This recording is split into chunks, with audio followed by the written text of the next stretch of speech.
My parents bought a house on what's called the south side of Fort Worth.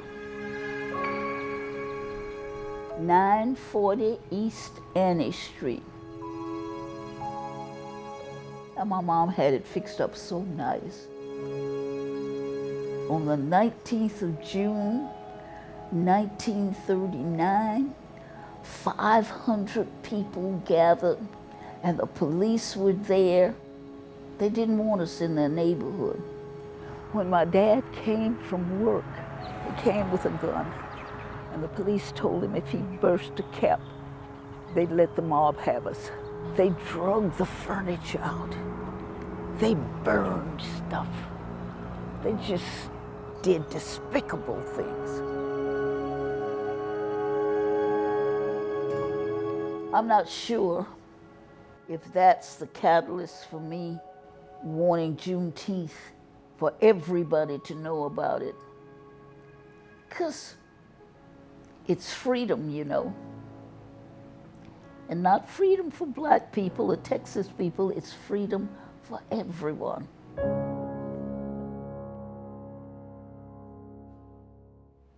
I'm Opal Lee. I'm a little old lady in tennis shoes, getting in everybody else's business and having a damn good time doing it. I describe my grandmother as a tenacious pit bull. Oh, I could keep going, but... And then she's a pouting child when you do have to tell her no. I was born in Marshall, Texas. It was beautiful. My parents owned their own home. My dad had a job. Oh, I didn't even know what a white person was. And so, the neighborhood was close. I had friends, and we'd have Juneteenth celebrations there. And there'd be music and food, and games and food, and people speaking and food and food and food. But when we came to Fort Worth, not so much. But I met a lady named Lenora Rolla. She started the Tarrant County Black Historical and Genealogical Society. And one of its programs was Juneteenth. Oh, I remember a Juneteenth in Sycamore Park, tiny little park, and the paper says there were 30,000 in a 3-day period, 10,000 people a day. We started celebrating, and we've been celebrating ever since. These days, Juneteenth has more significance than a festival. We've always been around Juneteenth, and I've always kind of worked in the background. I'm Dionne Sims, and I am the granddaughter of the grandmother of Juneteenth. I don't know what I'd do without her, but I never tell her that. That sounds about right. That sounds about right. At 89 years old, I began to think maybe I hadn't done enough. I have been the Opal Lee secretary role. With my grandmother being as busy as she is, she does need a personal assistant. My children were grown. I had acquired degrees. I'd finished college. I'd gone to graduate school. She's always been doing stuff.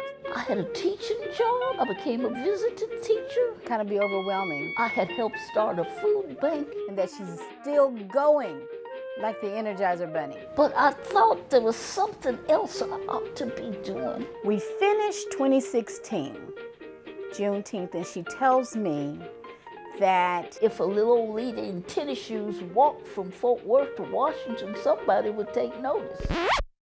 She wants to walk to Washington, D.C. She needed to talk to everybody about Juneteenth being made a national holiday. Now, I hear her, but... And I walked 2.5 miles. And I got the Google map out to see just how far. And the next day, I started where I left off, and I walked 2.5 more miles. It's 1,440 miles. I said, Granddad. I walked like that, Fort Worth, Arlington, Grand Prairie. But my team said Let's switch it up. Let's make it a symbolic walk. I wasn't going to do it like that because I'd planned to do the 1,400 miles. Let's do 2.5 miles in the morning, in the evening, wherever you're invited. Well, I was invited all over these United States. Alabama, and we went to Tuskegee. Shreveport and Texarkana and Little Rock, Fort Smith, North and South Carolina, Philadelphia, Denver, Colorado, Colorado Springs, Chicago, Atlanta. And so she walked every time, and folks walked with her, and it was beautiful. We started a campaign for making Juneteenth a national holiday, and we were just trying to get 100,000. We get a call. Senator Turner, Nina Turner said, Dion, P. Diddy wants to talk to Miss Opal. As in, Puffy? Puff Daddy? With P. Diddy's help, we got 1,500,000 signatures, and we took those to Congress. We got to the triangle on the Capitol steps and presented the signatures. Icing on the cake. I get a phone call from the White House. Dion Sims, yes. This is the White House.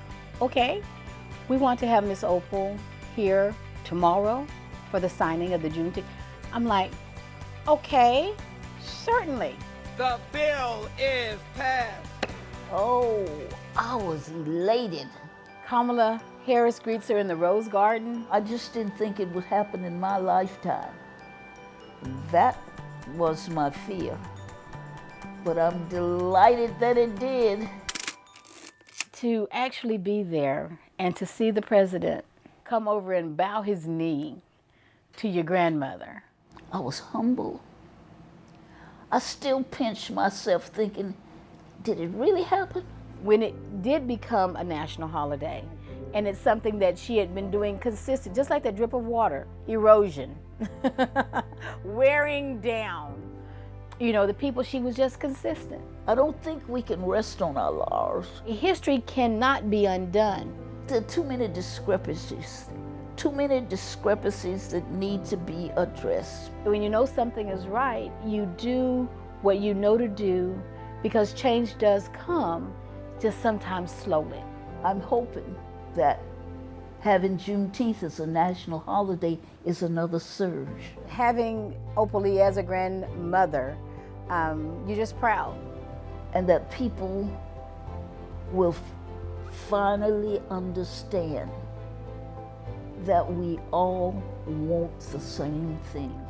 I want her legacy to be education and unification. Well, when I was a kid, my family had bought this house here. Of course, there are going to be stumbling blocks. The people in here were white. They didn't want us here. They burned the place down. But it doesn't mean you're to quit. I own the lot now. You really want to make sure that everything that she believed and felt about Juneteenth is able to be recorded, able to be passed on. I think it's full circle. We're gonna put a house here. And I'm gonna move in it. My house is so full of stuff, they're gonna make a museum out of it. I'm gonna move to 940 East Annie Street. It's full circle.